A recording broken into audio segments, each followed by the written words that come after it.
let's take the diversity of religions as somewhat comparable to the diversity of different natural sciences.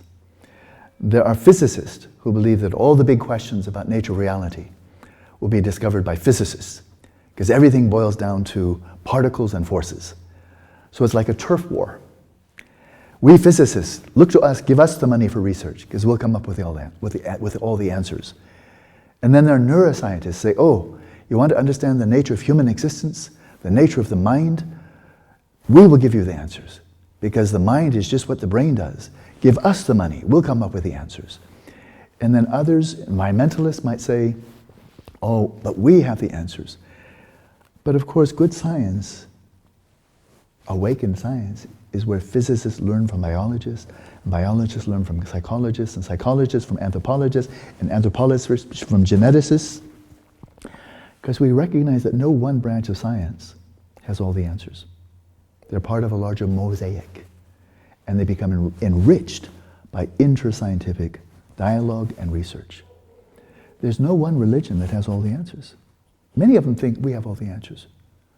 Well, if Buddhism, for example, has all the answers, tell me, please, what is the Buddhist understanding of the brain? Oh, almost nothing. What is a Buddhist answer? How do you treat severe depression? Oh, no answer. How about a person who's suffering from schizophrenia? Oh, no answer. Well, each of the great religious traditions of the world has its own strengths, and each has its own weaknesses. And so I'm not suggesting that we make one mega religion any more than there's one mega science. There isn't. Science is internally diverse, and it's always evolving, and it does its best when it's interrelated with not only science, but with philosophy, and it can also learn from religion.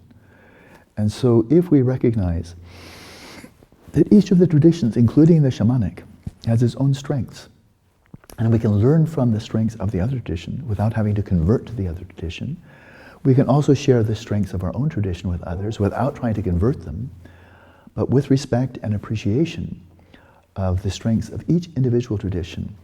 We can listen to them, we can learn from them, and we can become truly spiritual friends. And a lot of my spiritual friends are not Buddhist. I'm a Tibetan Buddhist. A lot of my very good spiritual friends are Theravada Buddhist. Some are Zen Buddhist. Some are Hindu. Some are Christian. Some are Jewish. Different ones. But if we recognize that we all share a common ground, and that is we're seeking greater meaning, we're seeking virtue, we're seeking to cultivate greater wisdom and compassion, we would really like to avoid evil and harmful behavior, then we recognize then we have a lot in common. We have much more in common than we have in terms of than differences.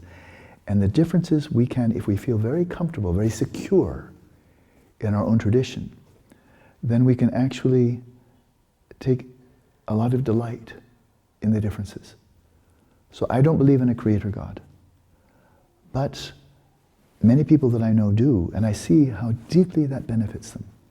How deeply, the notion that all human beings at least are children of God, and how they will treat people of all different color and ethnic group and so forth as, well, we are brothers, we are all children of God.